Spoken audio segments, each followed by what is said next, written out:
Administrator Karachi لئی قیامت نے 9 فروری 2021 کی تاریخ میں ایک آرڈر نکالا۔ آرڈر کے تحت سینئر ڈائریکٹر HRM کے لیٹر نمبر 2021-430 تاریخ 4 فروری 2021 جو کہ ایشو کیا گیا تھا، اس میں پروفیسر ڈاکٹر عقیل شیخ کو vice principal Karachi medical and dental college تعینات کیا گیا تھا، جبکہ یہاں سے ڈاکٹر خالد اشرفی کو فوری طور پر ریلیف کرنے کے لیے بھی کہا گیا تھا۔ اس طرح خالد اشرفی وائس پرنسپل کی حیثیت سے اب فارغ ہو چکے اور پروفیسر ڈاکٹر عقیل شیخ کو vice principal Karachi medical and dental college تعینات کر دیا گیا ہے۔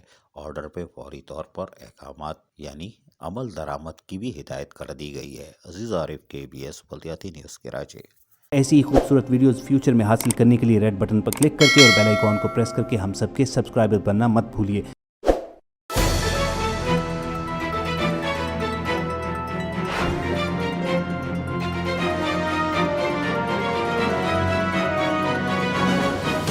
KBS بلدیاتی نیوز۔